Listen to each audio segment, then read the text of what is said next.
Hello and welcome to That's Absurd, Please Elaborate. My name is Trace and I am one of the multiple humans that you're going to hear on this podcast where we talk about sciencey things that, we try our best. The other guy who's going to try his best, that's Julian.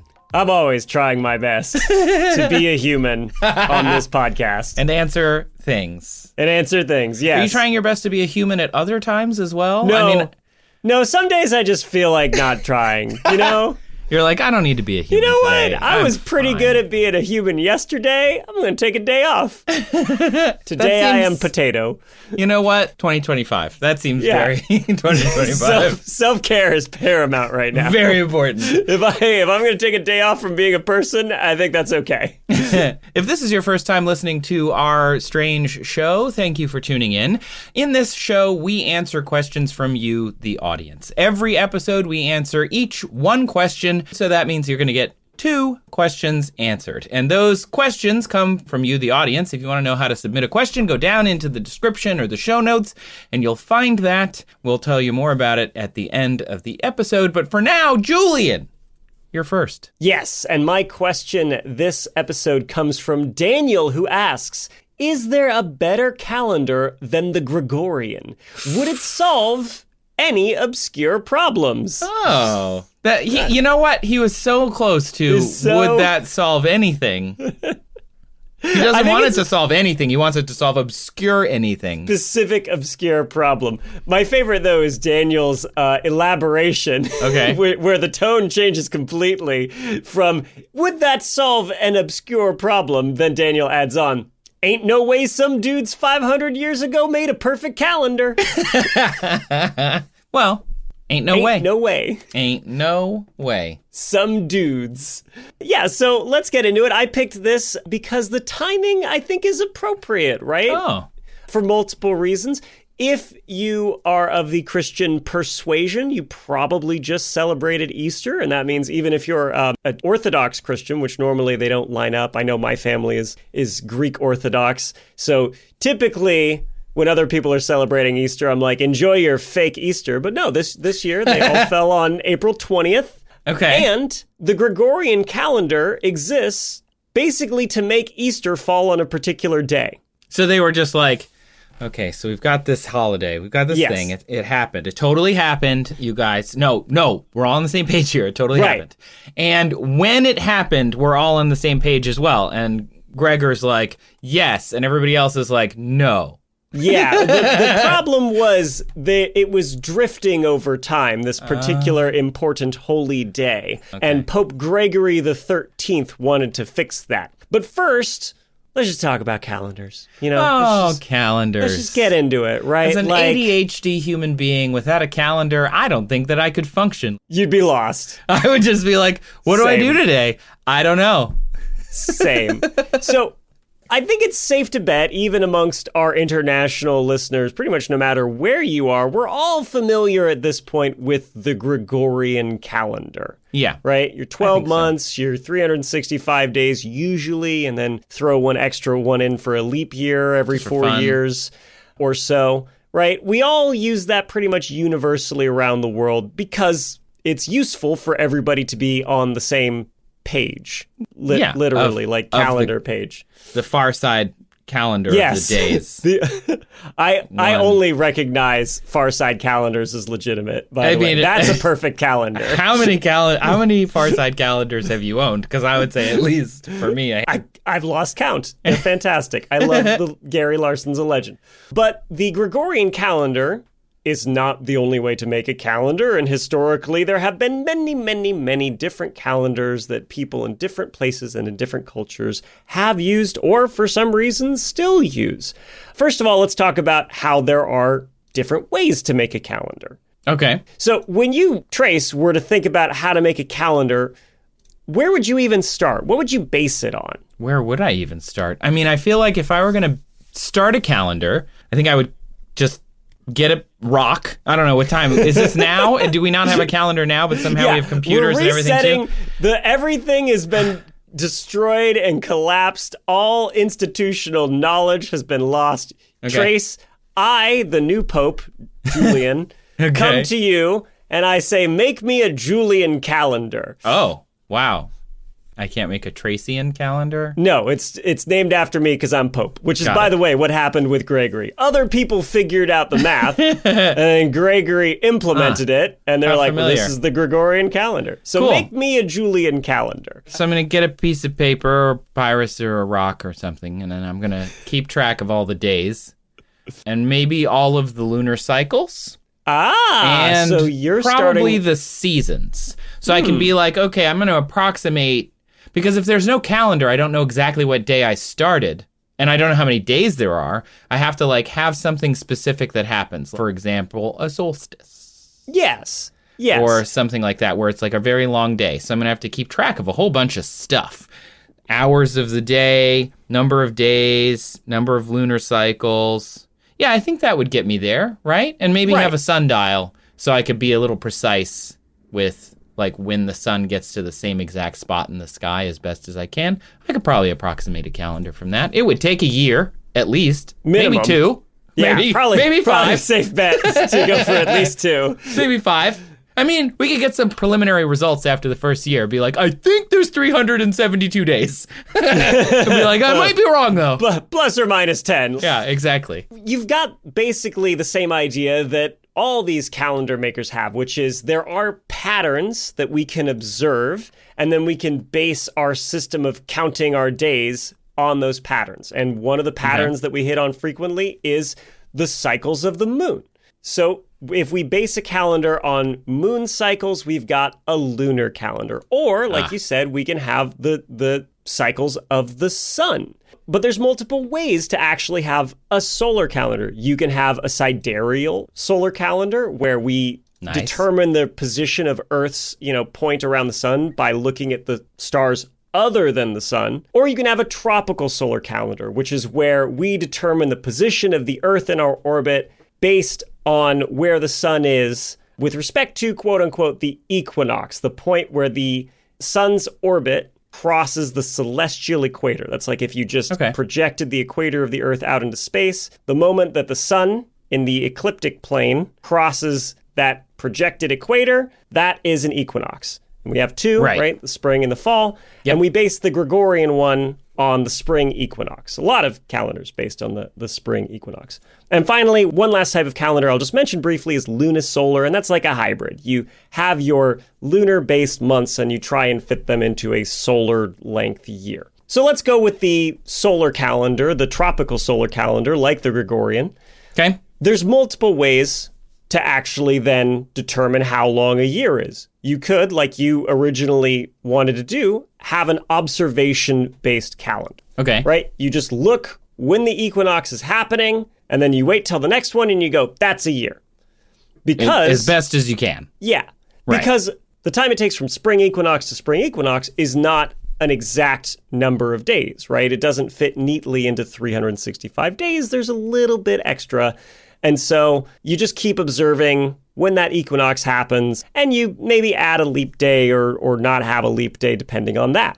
And so, yes, Daniel, by doing this, different cultures have actually made calendars more perfect than the Gregorian. In fact, the Persians, as far back as 2 millennium BCE, had a calendar that was off by as little as 1 second per year. Wow. Which would mean that it would take 110,000 years for the calendar to be off by 1 day. But even then, it's observation-based. You could just say, well, the calendar's off, so we'll just take a day out or add a day in, whatever. That's where the leapy days come in. Or in this case, I guess the skippy days. Depends on, if you're over or under.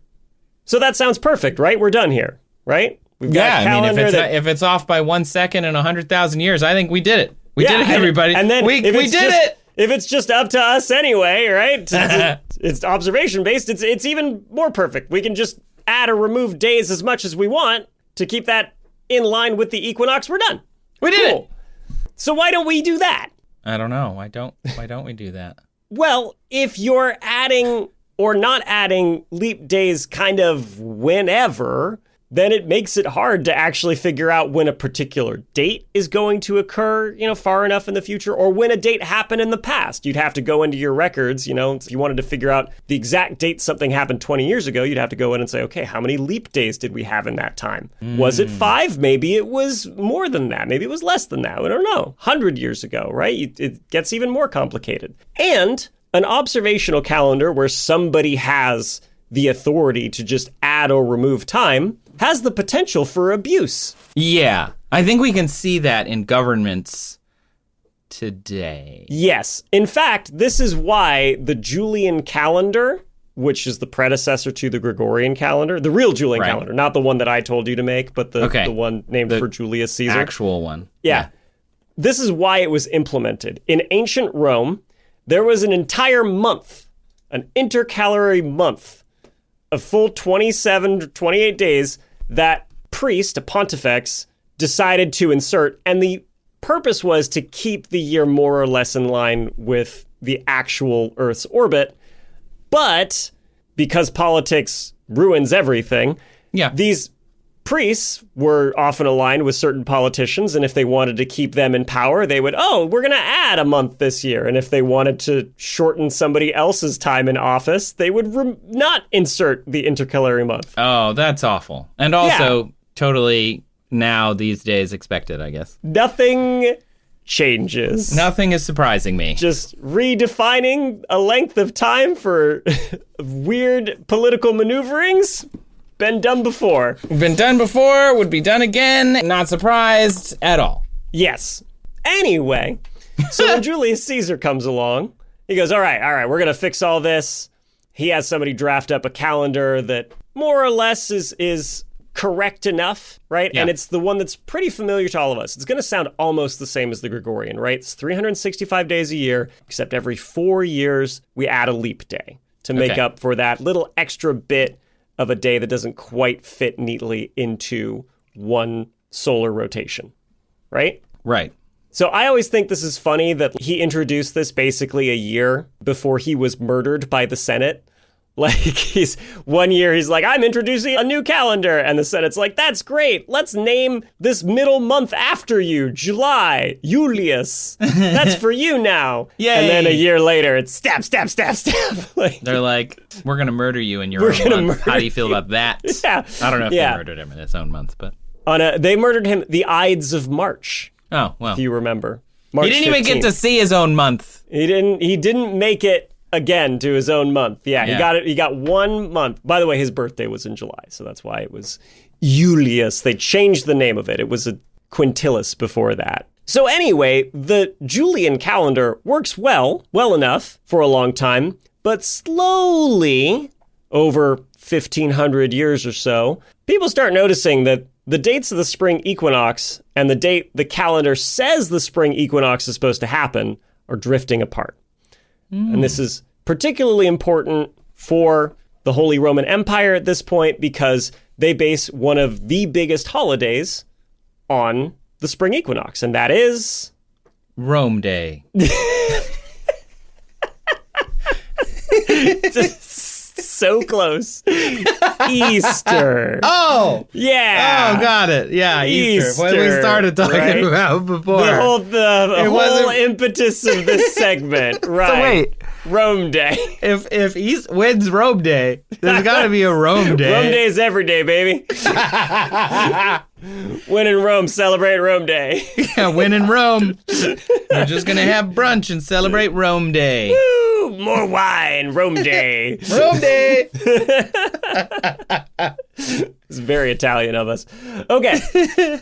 No, the Easter is based on the spring equinox. The rules were it's the first Sunday after the first full moon that's on or after the spring equinox, which is supposed to be March 21st, but we're noticing, hey, the actual equinox, the day that the sun is crossing that celestial equator, it's not lining up with March 21st anymore. So we're celebrating Jesus' rebirth day wrong. Oh, no. For those of you who aren't familiar with the Christian tradition, Easter is the day that Jesus rose from the dead after he was, executed. Big day. Big Like, day. I died.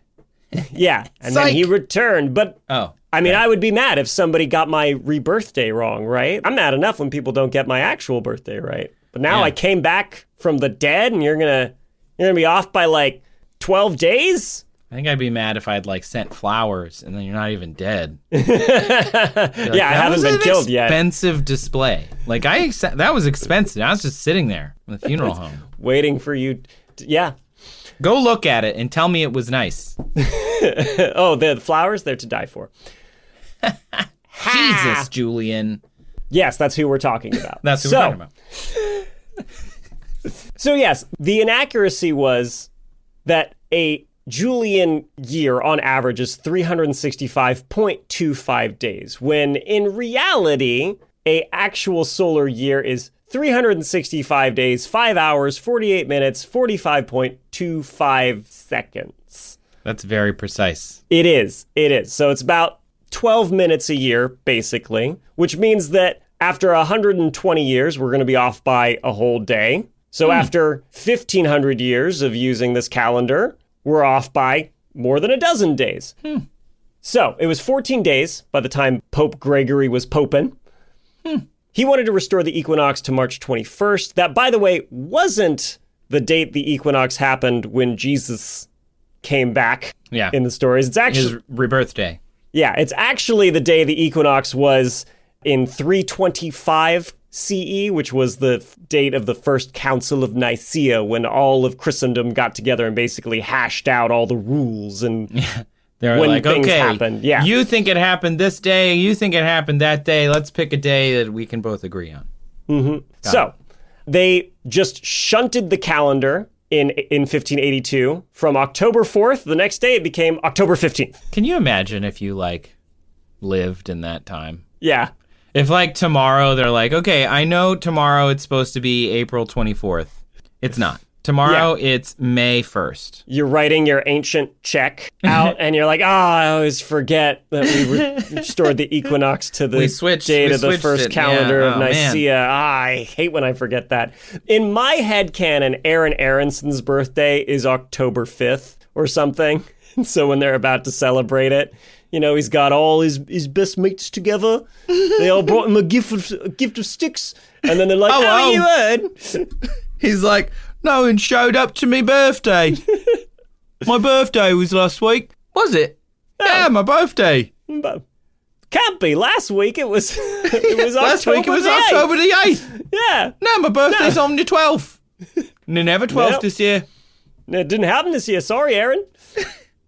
What? So the way the Gregorian calendar tried to fix what was off with the Julian calendar was it tweaked the rules slightly about how often we add leap days, right? Instead of it being every 4 years all the time, the people who made the Gregorian calendar said, okay, well, actually, every time the year's divisible by 100, we're not going to have a leap year. Right. Unless that year is divisible by 400, in which case we will have a leap year still. So 400, 800, 1200. Right.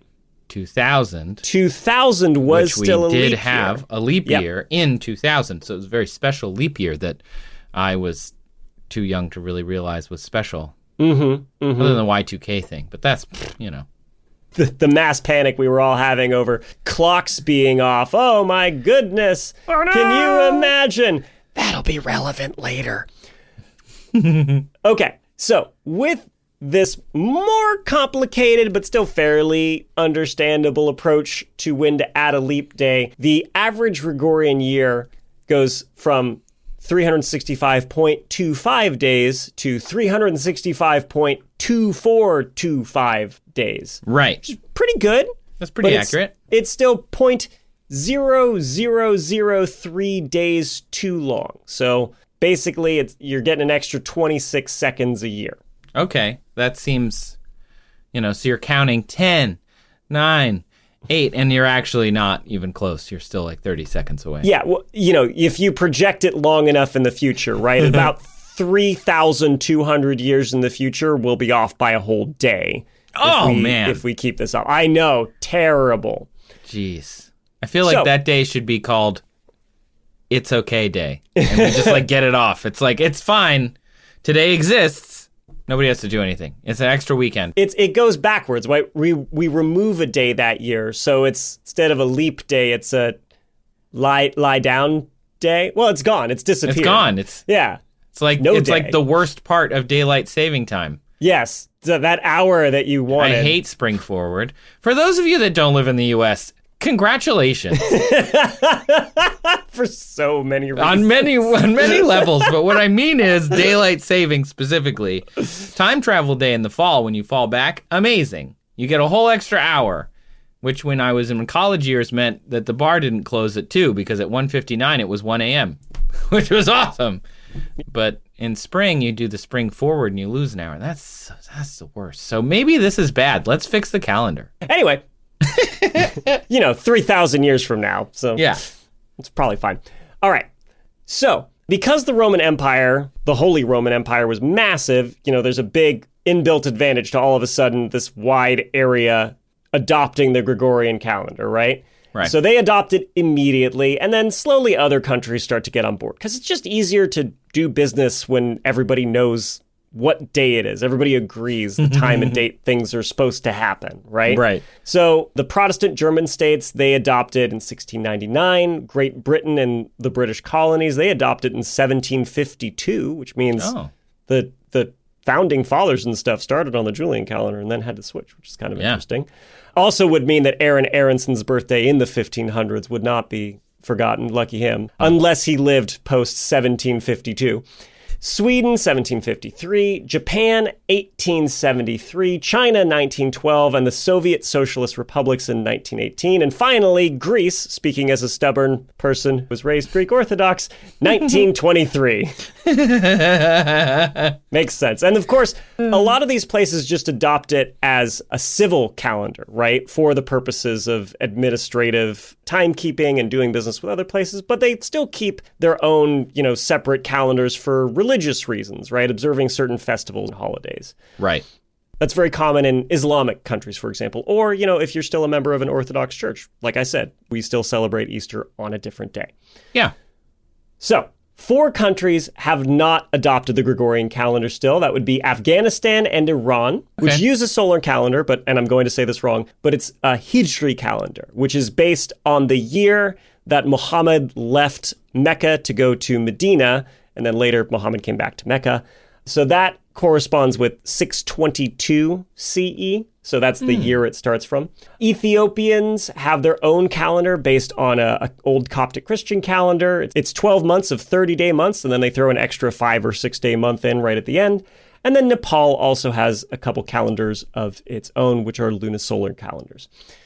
So it could be better, the Gregorian calendar. There is another proposed refinement that would designate the years that are evenly divisible by 4,000 also as not leap years, and that would keep the Gregorian calendar accurate to within 1 day in the next 20,000 years.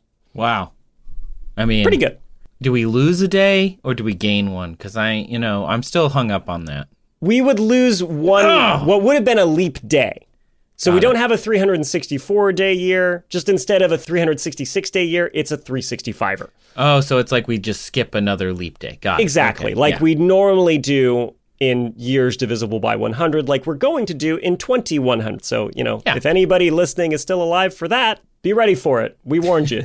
Be prepared. Don't be surprised when that happens 75 years from now. We're going to give you information, news you can use. When I'm 111 years old. Okay. Oh, 11D1, please. My birthday's 111. If I make it that far, big day. If I'm cogent. Big day. And he gets mad when you forget his birthday, everyone. So write it down. It is. It's 111. It could not be easier. Listen, I'm great with birthdays. I know that our listener Adam's birthday was recently because he told us so. So happy birthday, Adam. Yeah, happy birthday. Yeah. Recently. Non-specific date to keep identifying information out of the podcast. Okay. So, is that perfect still? No. Could it be more perfect if we were changing it with observations? Yes, but would we want to do that? I don't know. But that all being said, even if we were totally rules-based, our calendar still needs to be updated a little, just tweaked a little bit from time to time. Why? Because the rotation of the Earth is not as reliable as you might think it is. Oh my God. What? Yes. Everything is wrong. Everything you thought I can't count on anything. Right. Now, the average solar year is 365.2422 days, but the length of a day isn't always exactly 24 hours. Yeah. You know, we're in a big spinning massive object, and we've got other big massive objects floating around us, and everything's pulling on everything else, and you got gravitational torque from the moon and the sun and the other planets. Right. And the Earth, the Earth, Yeah. is lumpy. Very. It's not totally smooth sphere. We know it's an oblate spheroid, but more than that, is lumpy. It's lumpy. It's got more mass in certain places and less mass in others. Like mountain ranges are mass concentrations, and then you might have big ocean trenches. And because of that, gravitational pulls in the more massively concentrated areas are stronger, and places where there's like a big oceanic trench are weaker. And so it's going to interact with the sun and the moon differently, and the Earth is going to sometimes slow down in its rotation and sometimes speed up. Dang it. Yeah. Oh, and it can change when you have certain events like a volcanic eruption. Right. An earthquake. The building of the Three Gorges Dam. The Three Gorges Dam. It's a dam that was built in China, and it threw off the rotation of the Earth. Slowed it down a little bit. Yeah. You know that? No, I didn't know that. Yeah, it moved a bunch of water mass into one place and changed it's like... that makes sense. It changed it by such a small amount, but they're like, Right. oh no, but it doesn't matter. But because of these, unpredictable events that happen and cause the Earth's rotation to change a little bit, and just the general slowing of the Earth as the moon pulls on us, overall, the planet's rotation is trending to be a little slower. And that might be an issue if we're trying to coordinate the time of our clocks with astronomical time, the rotation of the Earth. Right. So every now and then we try and correct this by adding a leap second. Oh, just one. So we're counting at New Year's Eve and we're like 10, 9, 8. Yeah, as a matter of fact, the dates that we add leap seconds are either at the end of June or the end of December, and it's just a one extra second that we throw in because we're trying to sync up Coordinated Universal Time, or UTC. That's the time kept by atomic clocks that various computer systems around the world rely on to sync up their operations. We're trying to sync that with the actual length of a day. Right. And there is an organizational body in charge of determining when we should add a leap second. Their name is McDonald's. Is Gary. Their name is Aaron Aronson. So there is a body called the International Earth Rotation and Reference Systems Service. Whoa. And they're in charge of actually monitoring the Earth's rotation and determining if the time that it takes for the Earth to complete one full solar day is going to be off by more than 0.9 seconds when you compare it to the time that we're keeping with atomic clocks. And if it is going to be off by more than that, they let everybody know, hey, we're going to add a leap second, and they give people 6 months of heads up time, which is important. Yeah. Because if they don't do that, it can actually cause chaos. Big problems. Yeah. Yeah, you know how we were freaked out about Y2K because we were like, oh no, if the computer systems, if the clocks are all off, right? And then nothing happened and people were like, that wasn't anything. And it actually was like a lot of people working very hard behind the scenes to make sure that everything was going to be coordinated for when the clock ticked over to a new millennium. Yeah. That kept us from disaster, and then they get no credit. This is the second episode in a row where I brought up a lot of people doing a lot of very hard work only for people who were saved from disaster to go, see, what were we even worried about? You were all panicking. Yep. It's very frustrating. But anyway, in 2012, when a leap second was added, it caused some GPS receivers to go down, and it caused a bunch of airline systems to actually break. A lot of Linux-based systems that weren't ready to sync with this leap second, communicating with other systems that did. And because of that mismatch, it triggered a whole bunch of software basically crashing. Yeah. Like alarms going off within the systems and overloading the actual CPUs and crashing these systems. Wow. So it's important that everybody knows when a leap second is going to happen. They need to know what time it is. But, the people in charge of keeping time. And there's a couple reasons, actually, that these atomic clocks can be off. One of them is that changing of the rotation of the Earth. And then also another problem is we based what an atomic second is off an outdated measurement of a second. Oh no! Right? Wait a minute. Like you're talking about the vibration of a cesium atom, and exactly. It's like some ridiculously, but also large, but also very specific number of vibrations. Yeah. And you're telling me we're off on the vibration number? Cesium, I can't rely on anything. So the cesium atoms cycles are constant. That's why they're so reliable, right? We know exactly how long it's going to take them to wiggle back and forth. And so, if we just know how many vibrations we want a second to be, we just define a second as that many vibrations. Except we defined an atomic second based on ephemeris time, which is an obsolete time scale that defined the second as a fraction of a tropical year, which was not precise enough. Super duper. Yeah. But now I assume we're going to do it based on an SI unit. So it's like the speed of light or something. Yes. And we derive, because everything is now derived from a universal constant in the SI system. Right. So it's like just redefine the second to, one fraction of the speed of light. Exactly. When light travels this far, that's been 1 second. That was the problem with a kilogram until very recently, right? Everything else was defined exactly by universal constants, and then the kilogram was like this specific weight in a jar. And Gary's like, I got it right here. Oops, I dropped it. The kilogram is wrong. Is it okay? Everybody, adjust your kilograms. It got a fingerprint on it. It's now more massive. Just accordingly. So, Daniel, to wrap up your question, it's true. Some dudes did not make a perfect calendar 500 years ago.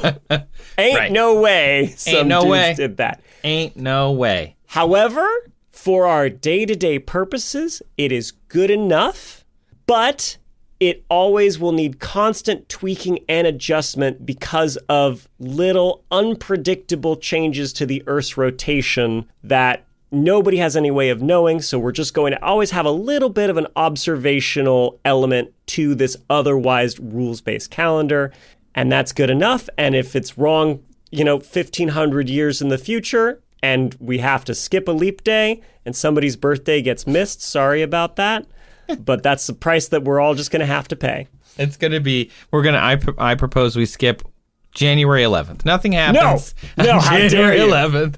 May as well skip it. You know this. My anniversary is on leap day. Yes. That's right. And I tell people that, and the thing I was not expecting from everybody I tell that to is the look of disgust. Really? On people's face. Some people think it's funny, but a lot of people are like, did you just do that so you don't have to get an anniversary gift every 4 years? And I'm like, listen, my wife and I are very much not a material-based couple. Yeah. And we're poor, so I wouldn't get her an anniversary gift on leap years that do happen. And she would kind of be upset, I think, if you went and bought her something that she's like, I don't need this. I don't know why I bought that. She missed our first anniversary anyway. She was in Ecuador. Yeah. Wasn't that long ago. It wasn't. It was the 4-year anniversary of our wedding, and it was the first leap year that happened since we got married, and she was gone for it. Yep. So it's not a big deal. Apparently not. Not a big deal. Probably pretty healthy to think about it that way, too. It's like, let's celebrate it because we want to, not because we have to. Yeah. I like that. Because the tyranny of the calendar. The tyranny. Well, let's take a quick break and come back with another question. Julian, give me your best dinosaur roar. Oh, God, an asteroid! It's horrible! Wow, that was not where I expected that to go. We're popping in before the show to tell you about I Know Dino. It's a dinosaur podcast. You know, we think of those dinosaurs being this thing that's been dead for tens of millions of years. Even so, studying dinosaurs can still teach us stuff that is relevant to the world today. Yeah, like climate models to help us understand global warming. Migration patterns of dinosaur lineages, they tell us about Earth's changing continents. We can also study dinosaur diets, what plants lived then, and maybe what animals and how they interact. And, this is super cool, many dinosaur injuries, paleopathologies, they're the first known occurrences of diseases. And they talk about all this kind of stuff on I Know Dino. It comes out every week with new dinosaur stories that you're not going to hear anywhere else. Like, I hadn't heard of a lot of these, which is pretty cool. You can find I Know Dino on Apple Podcasts, Spotify, wherever podcasts are. And if you found us, you can probably find them. Go check them out. Welcome back from our leap-second-long break. We hope you're well rested after that additional time we gave you. Trace, what's your question for this episode? My question this week is, can you think something in your head so loud that it physically hurts you? Oh. Yeah, and this comes from one of our patrons. Actually, I didn't know that when I picked it. We usually pick without looking at whose it is to try and be as fair as we can. Austin. So he sent us a voice note. What's up, guys? This is Austin from Queens, New York. I'm so proud to support you guys on Patreon. Love the show. You're both just amazing. And I had I'll say a lot of anxiety recently in the last several months for reasons. And one of the irrational fears that I had was just fears of a lot of loud noises. Like I'd hear something outside my apartment and like my heart rate would rise or whatever. So somehow I got to thinking, and here's my question for you. Would it be possible to think something in your head so quote unquote loud that it can actually do physical damage to you or to your auditory processing? Don't know, but thought it was a weird question, which means it's perfect for you guys. Yes. Thanks. Hope you guys are doing well.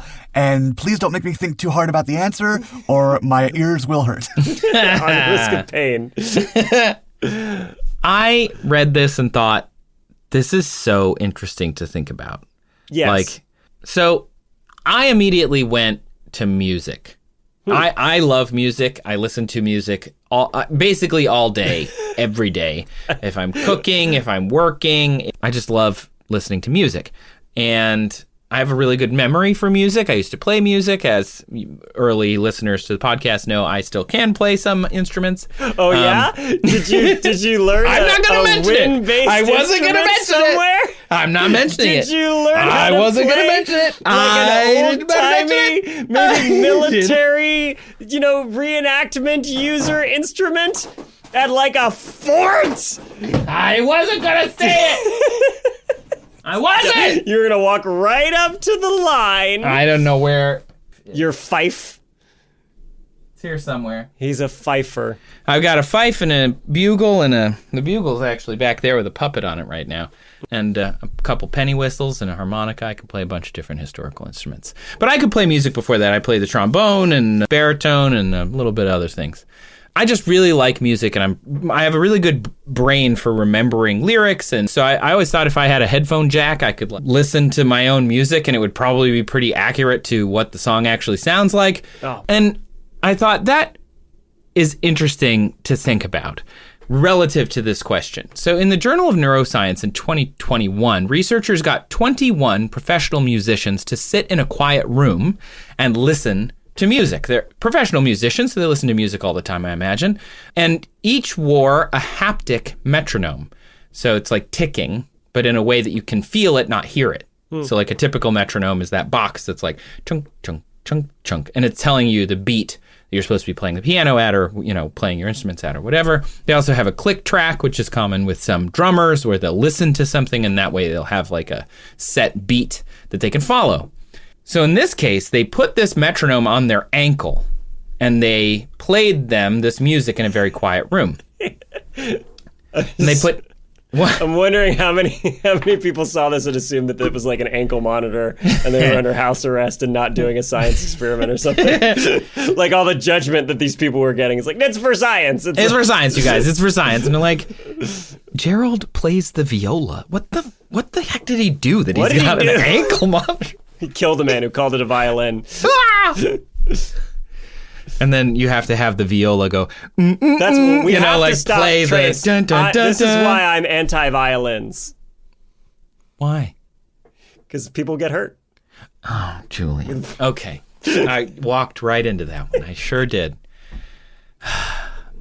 So they put EEGs on their heads, and which measure general brainwave activity. They're not super accurate, but they do their best. And they played a handful of Bach music, and they asked the musicians then to imagine that music. So they didn't play the music, and they had the haptic metronome for both experiments, and they said, okay, now imagine that same choral. And again, these are professional musicians. They play this music professionally, so they compared the activity when listening to music versus when imagining the music. And there was a very clear connection. In fact, it was so clear that the researchers could tell which choral they were imagining by looking at their brain activity. Cool. It's so interesting. So it's hard to describe, so I kind of came up with my own. Like, imagine there is a scale of 0 to 4, and you're listening to hot cross buns. One of the first things you learn when you're a trombonist is hot cross buns, and it's just basically 3 notes. Bum, bum, bum, bum, bum, bum. So now I'm listening. A bun for a penny? Ridiculous. So now imagine you're listening, and the brain is going 4, 3, 1, 4, 3, 1, 4, 4, 4, 4, 3, 3, 3, 3, 4, 3, 1, listening to this song. The imagining part is 0, 1, 3, 0, 1, 3. So it's the opposite. So if a scale of 0 to 4, listening to it, you get the 4, imagining it, you get the 0. And I say this because the graph of the brain activity, that's what it looked like. It was an inverse wave to what you were seeing when you were listening. It's so amazing. And that got me thinking about Austin's question. So imagine the implication then of upping the volume in the brain. If you have this activity when you're listening to music that is very clear and you can see it in the brain, and when you imagine music, you get a similar activity, what does being louder even mean in that context? I don't know. I mean, we're talking about with neural activity, we're talking about like neurons firing, right? Yeah. So would it be more neurons firing? Great question. I'm going to get to that. And so I want to ask you, Julian, do you have an inner voice? Yes. And I ask because not everybody does. Some people don't have inner voices. I also have an inner voice. I basically can talk to myself inside of my head.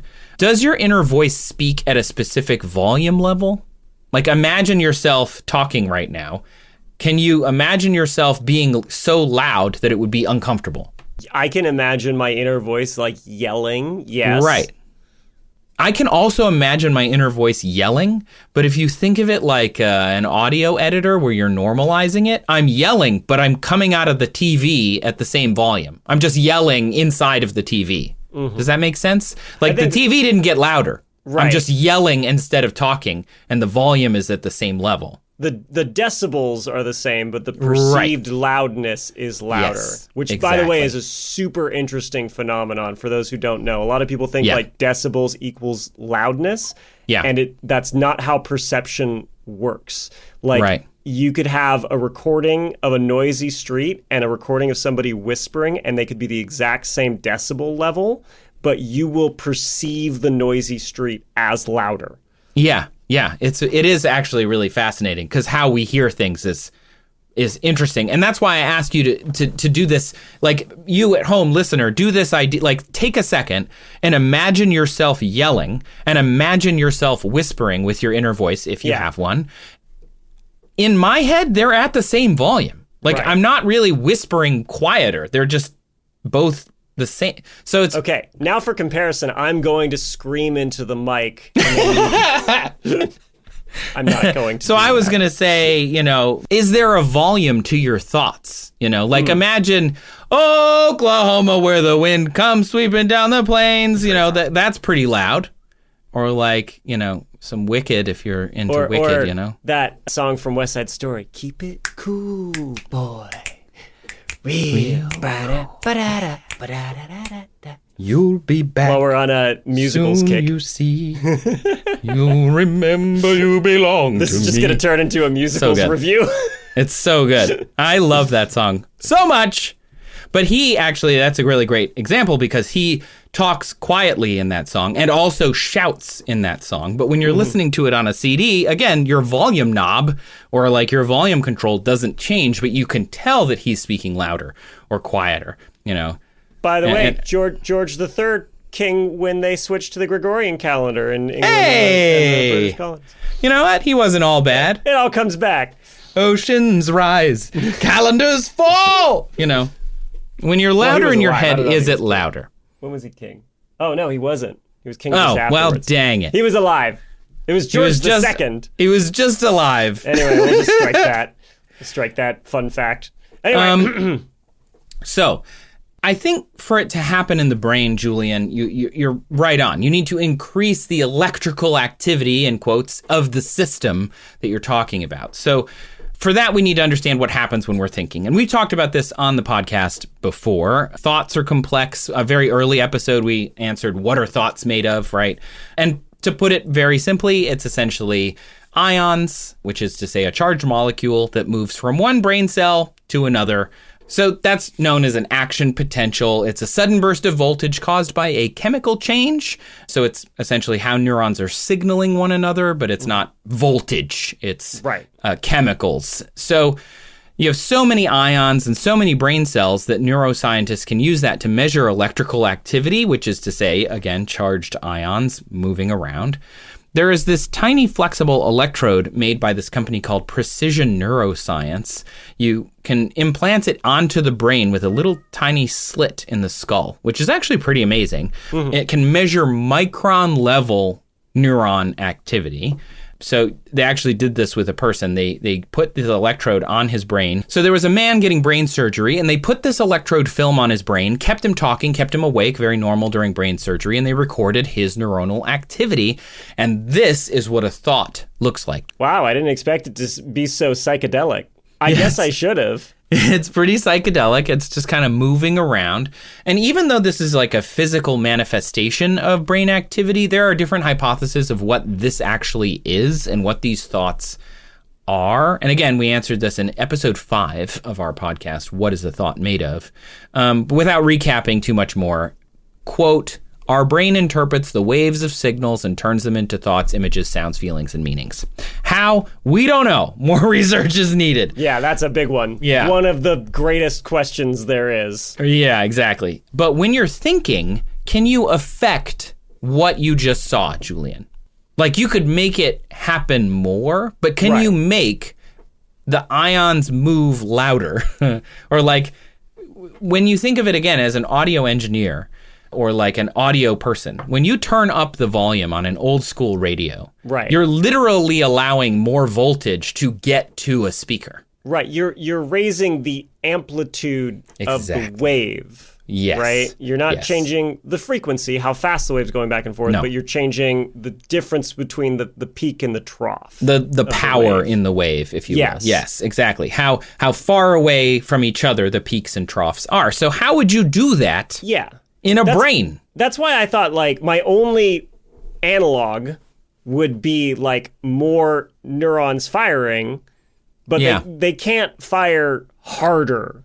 Right. You know? Yeah, and we'll come back to that as well in a second. But yes, that is the bottom line here.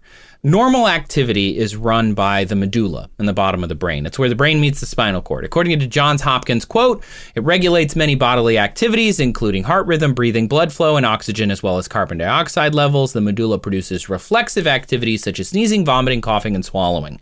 Now, you can take over some of those consciously. Like, now you're all thinking about breathing, right? Stop it. You're just thinking. Which normally is a reflex, but you can, like if you have a yawn, Stop That it. would be, I Stop can making force me you to do wanna that. Yawn. But can you affect your heart rate purposefully?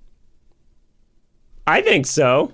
When I'm plugged into a heart monitor, I can, for sure. I realized in high school that if I'm listening to it beep, I can make it beep more and beep less. And I actually freaked out somebody giving me a physical for a sports activity once, because I was like, beep, beep, beep, beep, beep, beep, beep, beep, beep, beep. It wasn't that pronounced, but like I changed You were it. trying to make it play a song. Yeah, in the 1 minute that he was looking at my heart rate, trying I was to make like, it play Under went the fast, Sea. went slow, Beep, beep, and beep, he was beep, like, beep, and he was like, something's wrong here, and I'm like, oh, I'm sorry, I was messing with it, I was panicking. Crosses. But you can't like tell your brain cells to fire more, or so we think, because we kind of can Right. do that. The phrasing of "or so we think" I was trying to wrap my head around that. You can't make them fire more, or so we think. Like, yeah, that's how we think? Or Yeah. are you saying we think we can't? So it's commonly understood that humans don't have direct cellular control of their body, right? Like, Yeah. the human body is like a file system, is how I think of it. We have nested folders and we have top level access, but we don't get to see the files inside of the folders. So we can like trigger a whole folder to do something, but we can't, tell one red blood cell, okay, go do this. We don't have that kind of granular control. We can't just like open our pupils on command. One skin cell, like, it's mitosis time. Like, Yeah, exactly. We can be like, I want my muscles to move, but we don't move muscle fibers. We don't have control over immune systems specifically, right? But researchers at UCLA in 2005 found that individual neurons are used to identify people and landmarks and objects by showing people photos while monitoring electrodes that were on their brain. And they dubbed one the Halle Berry neuron, which is so 2005. I was going to say. Because the same neuron fired every time they saw this person in this probably electrode machine saw her photo. They're like, pew, that one neuron's like, yeah. Was it the one from the James Bond movie where she's coming out of the water? Probably. I don't know. Yeah. I think that sounds like You have that same 2005 neuron to is me. what you're saying? You have that Yeah. same neuron? Then there was a 2008 study that showed a specific memory also triggered specific neurons. They used an example from The Simpsons, which is also very early 2000s, amazing. What they saw in their experiment is when they showed them the episode the first time, they got some activity from this neuron, and then they showed it to them again, and they got the same activity from the same neuron. So it was like how we were remembering. And another 2010 study found, quote, individuals can exert conscious control over the firing of single neurons, thus choosing what to focus on. And that was where I was like, I'm sorry, what? Yeah. You can exert conscious control, similar to breathing. Still thinking about breathing, everybody. But you can do that over a single neuron in your brain. So they had these 12 patients. It's only 12, but still. It showed them photos of their favorite things. Halle Berry. And then and Ralph Wiggum. Actually what they listed, which was again a 2010 study. So, the pegging of this to this time period is so perfect. The things listed in the study of Tell their me. favorite things: the Boston Red Sox, Oh, yeah. Marilyn Monroe, House MD, Oh, yeah, baby. and Josh Brolin.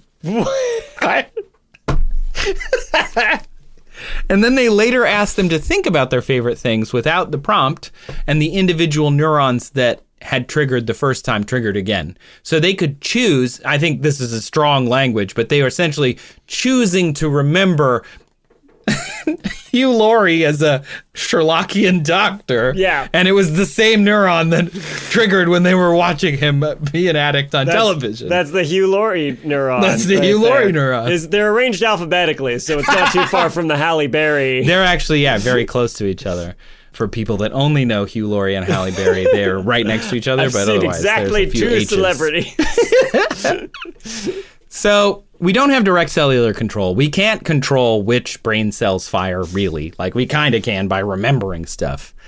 But brains don't really work the way that Austin is asking. And I do think that, Julian, you nailed it right out of the gate. You can make the brain work harder, Like we can burn more energy, we can burn more calories in our thinking.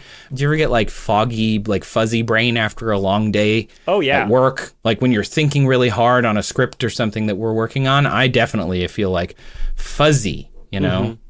Scientists think that that feeling is caused by glutamate building up between our synapses. There's not enough time to clear it out. And then it gets cleared out when we sleep and throughout the day. So you feel better a little while later, and sometimes you have to sleep after a tough day. You're like, oh, I just need to go to bed. And you feel so much better the next day. They think that might be part of it. But there's not like more voltage. It's just you're burning more energy. And you have this like side effect of that. So the brain doesn't like get more volty when you're thinking harder. Right. The typical neuron at rest sits at about negative 70 millivolts in charge. So that is the resting potential. Okay. So when the charge drops to about negative 50 to 55, we get over that and the neuron would fire, action potential. And there are more firings happening when we're thinking really hard. We're doing something, we're firing that, but we don't fire it with more voltage, with more charged ions. We're just firing it more often. Yeah. And you can, and they're not all going to fire at once because that's essentially an epileptic seizure. Well, don't want that. And we don't want that. And I looked in the DSM-5 about seizures and things to see if there are other ways that the brain can be firing and kind of, if neurons fired all at once or if they fire more chaotically. And they said, schizophrenia has some, like, it's not that they're firing weird, but it's like that's when you're hearing voices is one of the symptoms of this. And I wondered, okay, are they yelling? Because you see in movies often the voices are yelling at these patients, the people who are suffering from schizophrenia, but patients actually report no, they're typically quiet, they're typically whispery or muffled. They don't sound like regular voices. This one patient, Jason, wrote about it, medicated now, feeling much better, and talked about the voices as quiet, negative, and annoying. And he heard his real neighbor's voice loudly, and it was clearly real, and he could discern the difference, even though the voices he was hearing in his head, his brain told him were his neighbor's voice. Wow. So as he was hearing his neighbor, like, be mean to him, it was part of his schizophrenia. But when he actually heard his real neighbor's voice, he could tell the difference. He's like, oh, that's a real one, not when not his this neighbor one. was like, "Hidely ho, neighborino." Yeah, and he's like, I would like to murder you. It came in louder and more clearly. So this is supported by surveys of people with schizophrenia as well. The voices don't sound real, 37%. They aren't as loud as real voices, 52%. Other DSM-5 disorders that have to do with being loud in your head, PTSD, acute distress disorder, dissociative disorders, could be OCD with hallucinations where you're hearing, voices in your head. That can happen. But again, it's not usually loud ones. So bottom line, the brain isn't going to think so loud that it hurts itself, typically. Although when I was a kid, I definitely had like nightmares and things where I felt like I was being yelled at. That can happen, but you're not physically injuring yourself unless, like me, you fall off the bunk bed and smack your head and need stitches. But that's a different thing altogether. That's a whole different thing. That's a whole other problem. So yeah, the brain doesn't want to think itself into pain, but part of the reason it doesn't is because when you think of like a speaker where you turn up the volume and you like blow the speaker out, the speaker and the amplifier didn't evolve together. Whereas a brain evolved to not hurt itself, if it can help it. Hopefully, yeah. Hopefully. If all goes well. Right. You could, maybe bathe your brain in extra ions, I guess, but it wouldn't really supercharge the brain. Wouldn't fire any harder than it already does. Fires just as hard all the time. I guess there's other ways to circumvent it, right? Well, like you're talking about if you're thinking hard and you get all foggy, but then you don't let your brain rest, and you get whatever this cause of exhaustion is that could potentially be fatal, right? When people go long enough without sleep. Yeah, but that's not necessarily thinking a very loud thought. I think that's just basically running the machine too hard until it breaks. Yeah. I mean, Austin's question is, can you think something in your head so loud that it can hurt you? The answer is no, you really can't. Can you think about things that would hurt you? Can you think too much so that it would hurt you? Yeah, you can. you can think about things that, could cause problems. Again, back to the DSM-5 and all sorts of different disorders that you can think about that are hurting you more in an emotional sense than they are in a physical sense. Mm-hmm. Unless, again, you wake up in the middle of the night because you thought somebody yelled at you and you fell off your bunk bed. I'm saying this because I don't know. Do you think, is there ever a documented case of like schizophrenia, but nice? Nice where there's a voice and it's like, you look great today. Honestly, does that ever happen? I don't know, but I don't know. Something to look into. That would be amazing. Positive affirmation schizophrenia. Yeah, positive affirmation schizophrenia sounds like the disorder that I would sign up for. That's the one you want, yeah. That's the one you want. I feel like it would be less documented, right? Because like people, if you have issues with schizophrenia, it's because they're urging you to do harm to yourself or others, right? And then you might seek help. But if you've got a voice, it's like, you look great today. You're not going to be like, I got to tell a doctor about this. Honestly, I feel like everyone who is experiencing the Dunning-Kruger effect probably has that positive schizophrenia. You're so smart. Whoa. You understand everything. Oh my gosh, you're like a genius. Which, in that case, I haven't. Yeah. But anyway, thank you, Austin, for your question. I hope that you haven't thought something so loud that it hurts you. And if so, hugs. Yeah. I hope you feel better. We always encourage people to if you've got any data or things relevant, but I'm not going to encourage anybody to try anything that would cause self-harm. Please don't bathe your brain in ions. Yeah. Don't go thinking like, I'm going to try and think something really loud now. Yeah. Oh! Yeah, don't do that. If you can help it.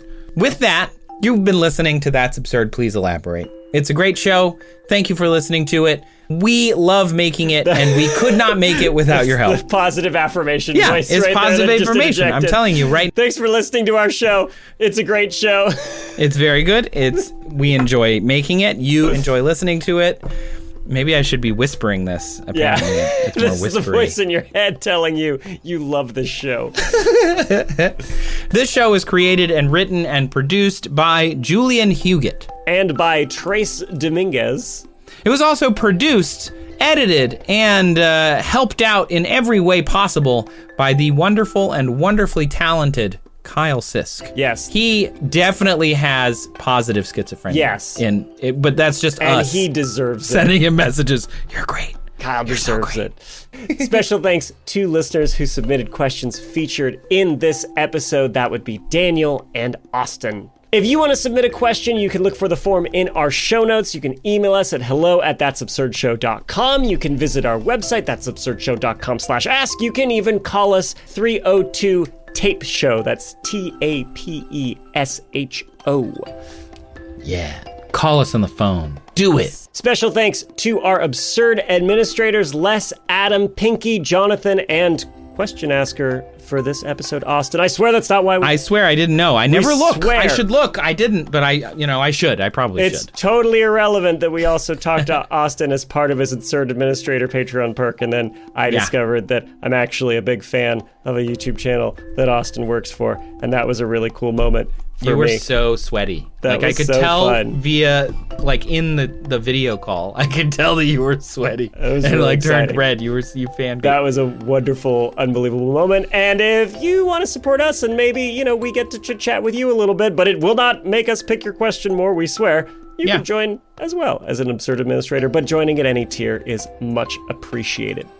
Yes. Thank you so much to all of you who have joined the Patreon. We could not do this show without your support. We could, but we couldn't also live inside houses. So yes, really, really appreciate it. And by the time this show airs, we'll have just done our first live show, which again, we couldn't do without the Patreon support. We bought our travel gear to do this live show with the money that our Patreon supporters gave to us. So, did you say bunny? They paid. I don't think our Patreon support. Do we not accept currency in bunnies? I don't think we accept rabbits. Then why are we so excited about Easter? I don't. You know what? I thought that's when we get all the money. Okay, moving on. So, you're telling me these rabbits are worthless? Hold on, I got about 12 dozen rabbits I got to release into the wild. Wow, they're not going to last long in Los Angeles, but the mountain lions are going to love it. Yeah. leave us a review, please, wherever you are listening to the show right now. I know on Spotify we have like almost 300 reviews, which is amazing. And over on Apple Podcasts, we have like, I don't know, 60 or something. It's amazing. We have 5 stars now, Julian. You're still bringing us down. You can see on the thing the 2-star review of Julian is okay and Trace is great. All right, I need one soul to leave a 2-star review. Just saying Trace is okay. No, don't. I'm tired of you holding this over me. It's been 2 years. It was like our second review. I can see on my calendar the exact date that they posted this. Great. It's so funny. You put it on your calendar as a reminder? I did. Amazing. Thank you to everyone who's left a review. It tells other people that the show is worth their time, and it tells us, like a positive schizophrenic affirmation, that we are worth your time. So we do read the reviews because we are that desperate. So thank you so much to everyone who has left a review. It means a lot to me personally. Okay, and finally, special thanks to those listening on Nebula. Nebula listeners, you get access to ad-free versions of episodes, including the video version of this podcast that we're now posting also on our YouTube. That's going to have ads, that's going to have sponsored segments. You watch on Nebula, you still support us, but you don't get that, and you support other fantastic creators that both Trace and I personally are great fans on, and some of them we've even had here. So if you want to support us, support them, you can go to go.nebula.tv/that'sabsurdshow. And like I mentioned, we got that YouTube channel too now. So if you want to see our faces flapping around talking about hot butts and spicy butts in the same episode, as a matter of fact, you can go to a link in our show notes, or I'll spell it out here awkwardly, youtube.com/@trace-elements. Yeah, it's bad. We're working on it. Don't you worry. We're working on it. It's easier. It's much Reminder, just right here at the end, we need to come up with a catchphrase before we record. Oh, we always have one. Oh, we do? Can you tell me what is our catchphrase this time? Yeah, the catchphrase, hold on, let me think. You're doing great, sweetie. Oh, you're doing so good. You really. This show is excellent. You did a great job. You're looking great today. You chose to listen to this show. You could have done anything today. And that was the right move, was to listen to this show. You're making good choices in general. 2025's hard. You shouldn't be too hard on yourself. Don't be too hard on yourself, because no one wants to be hard on themselves. Yeah, you gotta be on your own team. Except maybe turtles. I think they want to be hard on it because they have like that shell. They're hard on themselves. Trace, I can't think of a catchphrase, but we'll fill in all that dead air later. Yeah. I mean, that was a long time of just thinking and saying nothing. Yeah, you and I didn't say a single thing that whole time, and I think the audience is going to be okay with that. Thank you so much for listening to this episode. We will see you next week with another one.